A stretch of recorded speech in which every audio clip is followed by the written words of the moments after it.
पोषण स्वास्थ्य में मैंने कल बताया था आपको संतुलित आहार, आहार के बारे में, है ना। और हमने पोषक तत्व कौन कौन से होते हैं, मुख्य पोषक तत्व, गौण पोषक तत्व के बारे में पढ़ लिया था। आज अपन पढ़ेंगे भाई जो मुख्य पोषक तत्व होते हैं वो कौन कौन से होते हैं, और उनमें पहला तत्व हमारा जो है कार्बोहाइड्रेट, उसके बारे में डिटेल से पढ़ेंगे, ठीक है।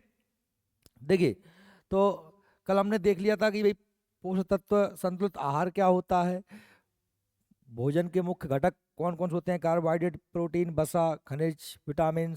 इनमें हमने देख लिया था कि साहब ये कार्बोहाइड्रेट, वसा और प्रोटीन मुख्य होते हैं जिनकी आवश्यकता ज़्यादा होती है, ठीक है। और हमने बांटा था पोषक पदार्थों को ऊर्जा देने वाले, शरीर का निर्माण करने वाले, रोग प्रतिरोधक क्षमता बढ़ाने वाले, इनमें बांट दिया था अपन ने, ठीक है। और अब हम बात करेंगे ऊर्जा प्रदान करने वाले तत्व जो हमारे कार्बोहाइड्रेट्स और प्रोटीन और वसा या हमारे मुख्य पोषक तत्व हैं, उनके बारे में हम पहला सबसे पहले बात करेंगे किसके बारे में, कार्बोहाइड्रेट के बारे में। कार्बोहाइड्रेट, देखिए कार्बोहाइड्रेट की अगर हम बात करें, ये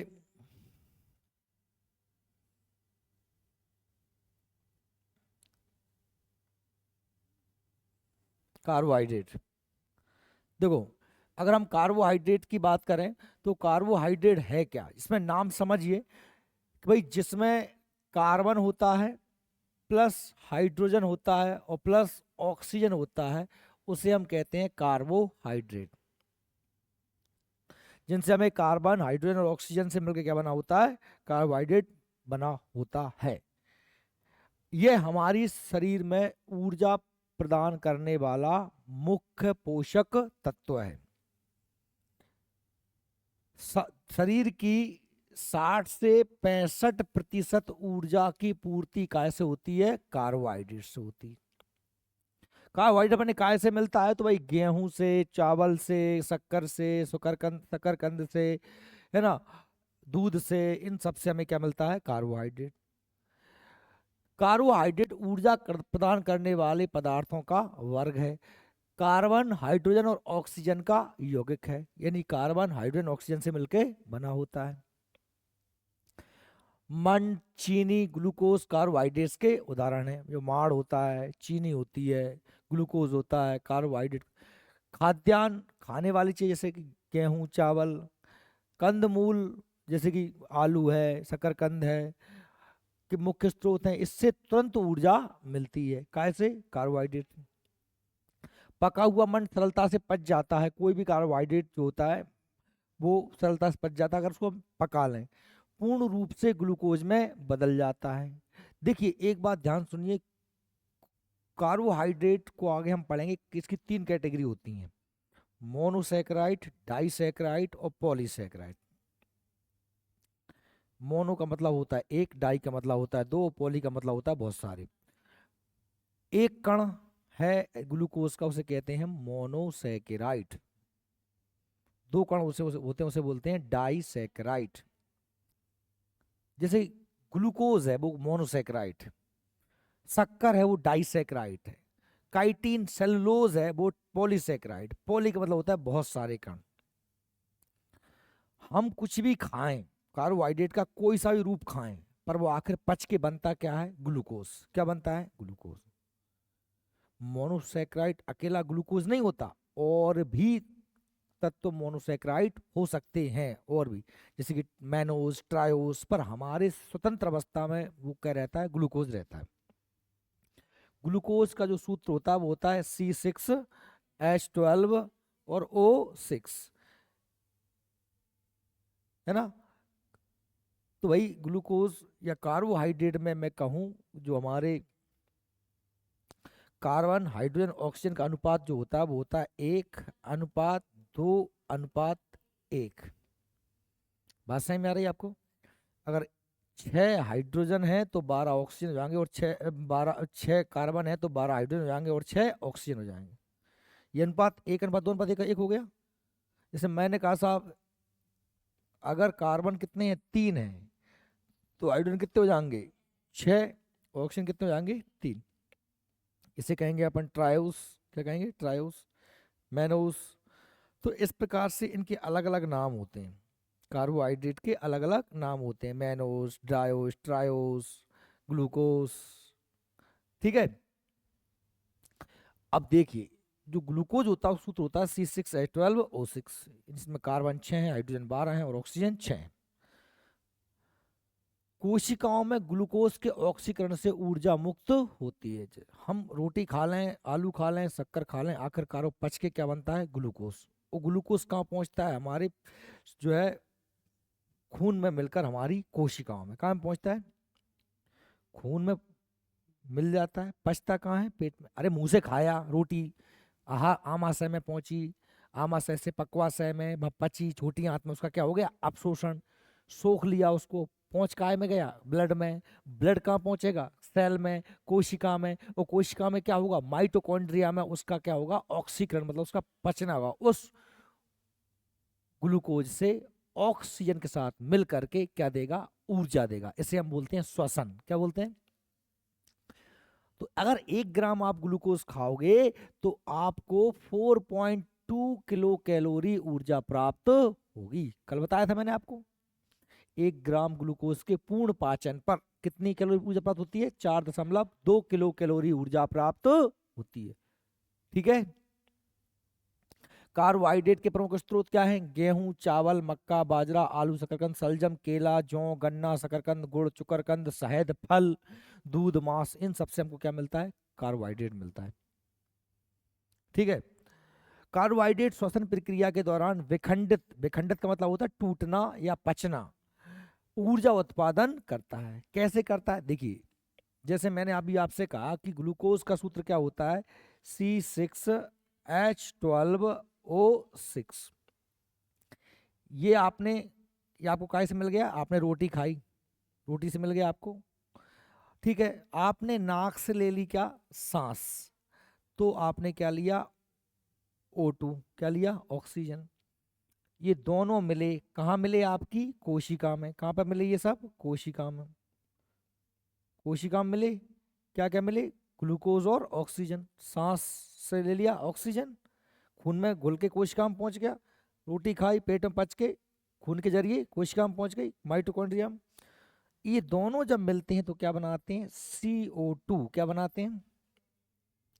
CO2 को हम नाक से बाहर छोड़ देते हैं, प्लस बनाते हैं H2O। क्या बनाते हैं? H2O माने पानी, H2O माने क्या होता है? जल। तो जल जो होता है इसको हम मूत्र के जरिए या फिर पसीना के जरिए शरीर से बाहर निकाल देते हैं। ठीक है। अब इसके अलावा, इन दो तत्वों के अलावा एक चीज और निकलती है, वो निकलती है क्या? ऊर्जा। क्या निकलती है? ऊर्जा। ऊर्जा निकलती है ATP के रूप में। क्या के रूप में निकलती है? ATP। क्या के रूप में? ATP का नाम होता है adenosine triphosphate. Adenosine triphosphate. A से एडिनेशन, टी से ट्राई, पी से फास्फेट। एडिनेशन ट्राई फास्फेट के रूप में क्या मुक्त होती है? ऊर्जा। उस ऊर्जा का उपयोग हम अपने काम करने में, बोलने में, खेलने में, लड़ने में, गाने में, सब में, शरीर के दिल दिल धड़क रहा है, किडनी लीवर काम कर रहे हैं, दिमाग चल रहा है, सबके लिए क्या चाहिए? ऊर्जा। तो ऊर्जा हमें काय से मिलती है? रोटी से। समझ आई मेरी बात? रोटी खाई, सांस लिया, श्वसन हुआ, CO2 और जल निकला, ये हो गया उत्सर्जित तत्व, ये शरीर से बाहर निकल जाएंगे और ऊर्जा का अपन क्या कर लेंगे? उपयोग कर लेंगे भोजन के रूप में। समझ में आई मेरी बात? क्या कह रहे हैं? ये कार्बोहाइड्रेट श्वसन प्रक्रिया के दौरान विखंडित होकर ऊर्जा उत्पादन करता है, जो कि एडिनोसाइन ट्राइफास्फेट यानी कि ATP के रूप में संचित होती रहती है। वह अनेक जैव क्रियाओं को संपादित करने में उपयोगी होती है। सभी जैव क्रियाएं, चाहे दिल का धड़कना हो, दिमाग का चलना हो, हमारा खाना पीना, भोजन का पचना, ये सब के लिए क्या चाहिए होती है? ऊर्जा। और ऊर्जा हमको मिलती है ATP के रूप में। काय से मिलती है? ग्लूकोज और ऑक्सीजन से मिलती है। ठीक है। ये प्रक्रिया कहाँ पर होती है? कोशिका में। कोशिका के संग में होती है माइटोकॉन्ड्रिया में। इसलिए हम कोशिका की माइटोकॉन्ड्रिया क्या कहते हैं? कोश ऊर्जा का पावर हाउस। क्या कहते हैं? ऊर्जा का पावर हाउस। कुल ऊर्जा आवश्यकता की 50 से 80%, यानी जितनी हमारे शरीर को चाहिए होती है ऊर्जा, उसका 50 से 80%, मैंने कह दिया था आपको 60 से 65%। ठीक है। तो ये बीच का हो गया 60 से 65। आपूर्ति हमें काय से होती है? कार्बोहाइड्रेट से होती है। यानी हमारे शरीर को सबसे ज्यादा ऊर्जा काय से मिलती है? कार्बोहाइड्रेट से मिलती है। ठीक है, बात समझ में आ गई आप लोगों को? अच्छे से पढ़ना है इसको। अब कार्बोहाइड्रेट्स जो होते हैं भाई, वो दो प्रकार के होते हैं, तीन प्रकार के होते हैं। एक पहला है मोनोसैकेराइड, दूसरा है डाइसैकेराइड या इसी को ओलिगोसैकेराइड भी कहते हैं, और तीसरा है हमारा पॉलीसैकेराइड। क्या है? पॉलीसैकेराइड। ठीक है भाई, मोनो का मतलब एक है कि भाई यह सबसे सरलतम शुगर है, सबसे इजी। यह शुगर चीनी की इकाई यूनिट को मोनोसैकेराइड कहते हैं, जैसे कि ग्लूकोज, फ्रक्टोज और गैलेक्टोज। ग्लूकोज, फ्रक्टोज, गैलेक्टोज ये क्या है भाई? मोनोसैकेराइड। क्या है? मोनोसैकेराइड। बात समझ में आ रही है? ये सभी क्या है? मोनोसैकेराइड। मोनोसैकेराइड के 3 से 10 तक की इकाइयां मिल करके बनाती हैं क्या? या दो, या दो से कम से कम दो, कम से कम दो मिलकर क्या बनाती हैं? हमारी डाइसैकेराइड। क्या बनाती हैं? यानी कह सकते हैं दो, आप तो उसको दो कर लेना। दो इकाई मिलकर क्या बनाती हैं? डाइसैकेराइड। क्या बनाती हैं? डाइसैकेराइड। आई बात है?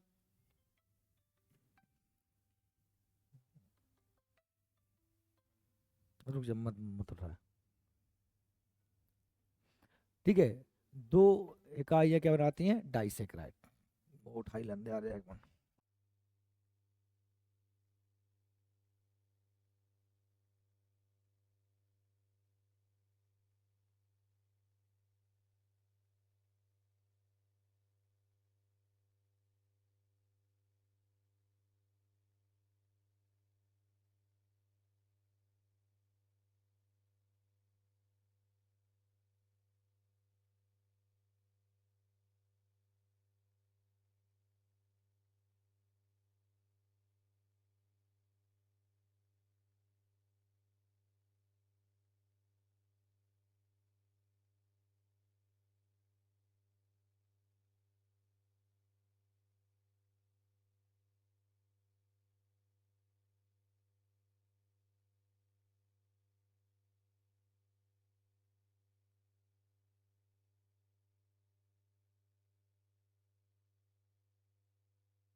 नौकरी कर वो आसान नहीं है। चलिए देखिए, तो क्या बता रहा था मैं आपको कि कार्बोहाइड्रेट तीन प्रकार के होते हैं: मोनोसैकेराइड, डाइसैकेराइड, पॉलीसैकेराइड। मोनो का मतलब होता है एक, और इसमें कौन कौन से होते हैं? ग्लूकोज, फ्रक्टोज और गैलेक्टोज।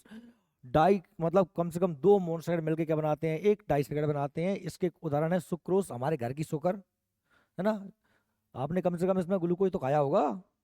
मोनोसैकेराइड में सुक्रोज अपने घर की शक्कर होती है। माल्टोस माड़ होता है, माड़ जो चावल वगैरह में मिलता है।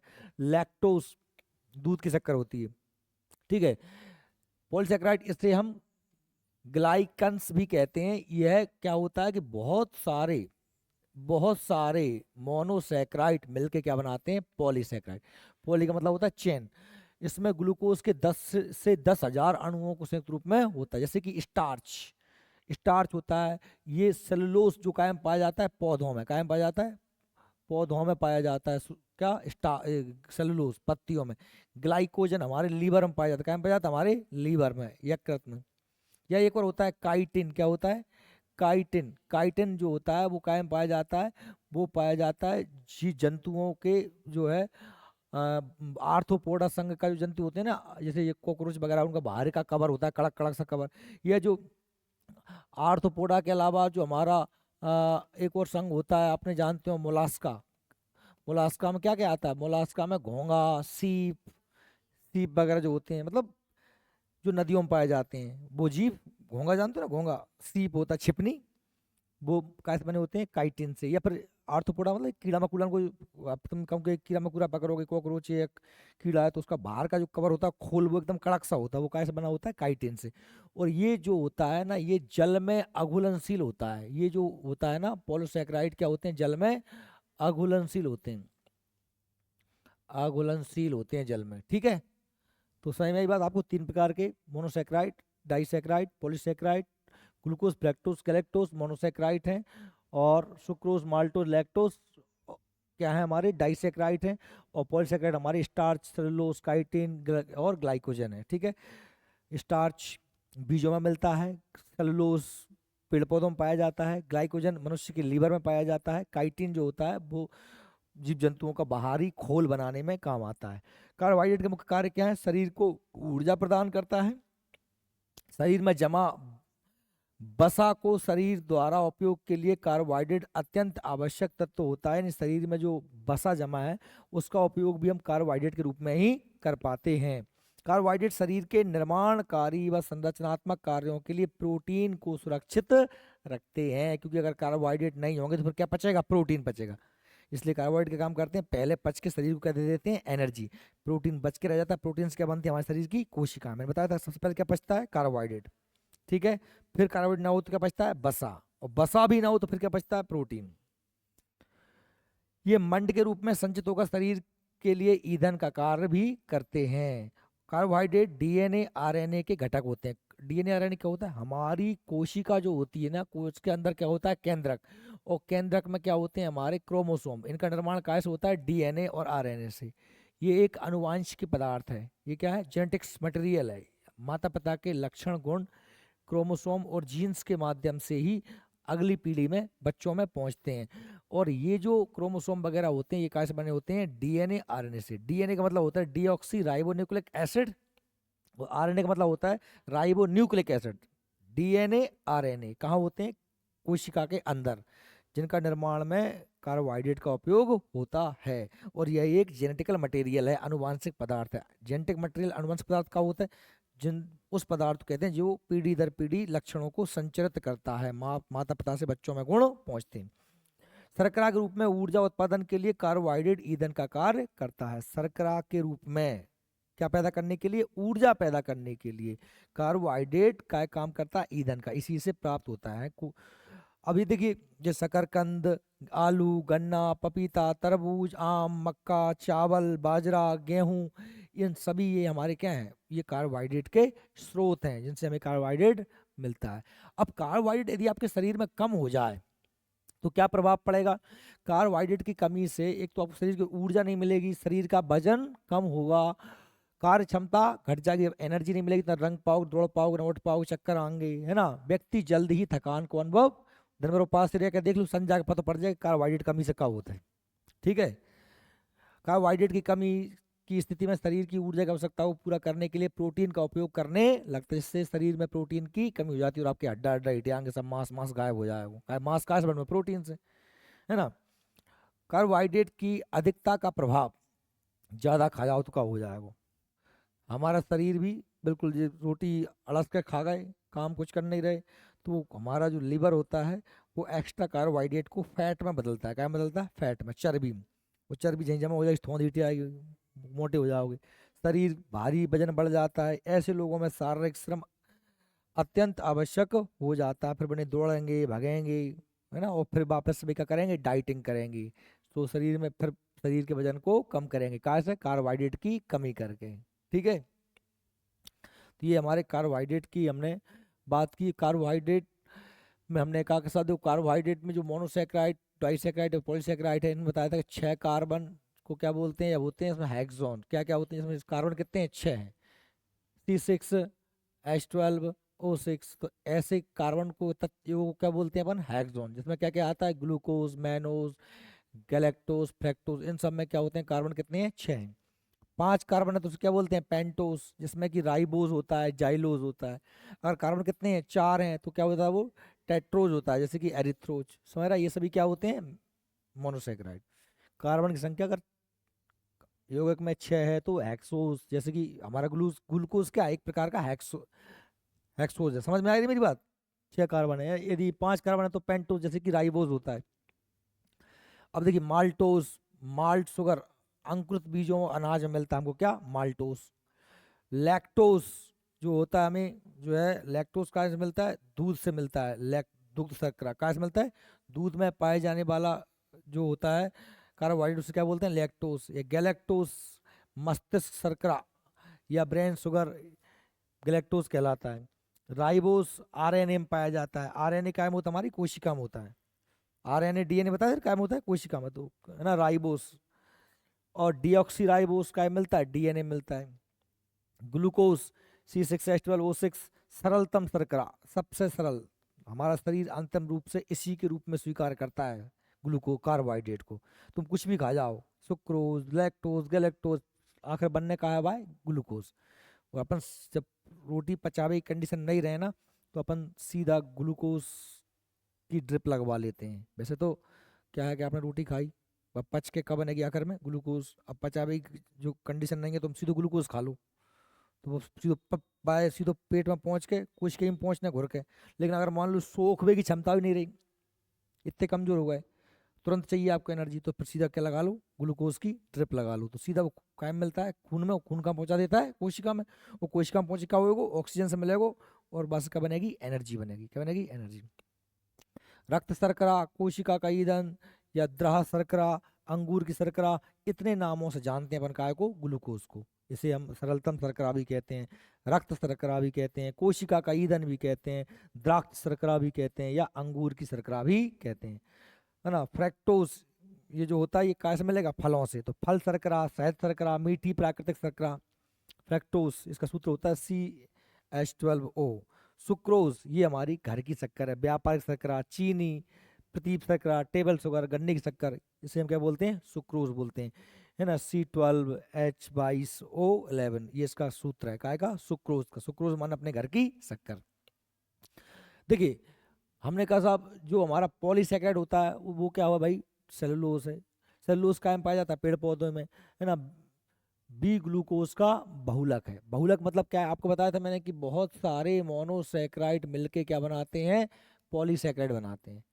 अब बहुत सारे मोनोसेक्राइड, कौन से मोनोसेक्राइड, ये सारे मोनोसेक्राइड हैं भाई। हमने कहा ग्लूकोज, मैनोज, ट्रायोज, गैलेक्टोज या फ्रैक्टोज। तो भाई ग्लूकोज के बहुत सारे कण, बहुलक का उल्टा क्या होगा, एक लक। एक लक माने एक कण, और बहुलक माने बहुत सारे कण, काय के, ग्लूकोज के। तो पूछे कभी कि भाई सेलुलोज काय का बहुलक है, तो ग्लूकोज का बहुलक है। सेलुलोज है तो बहुलक ही ना।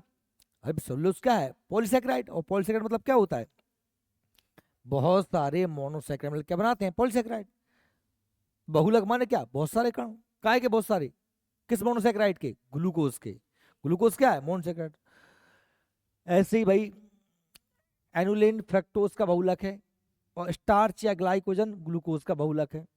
ठीक है।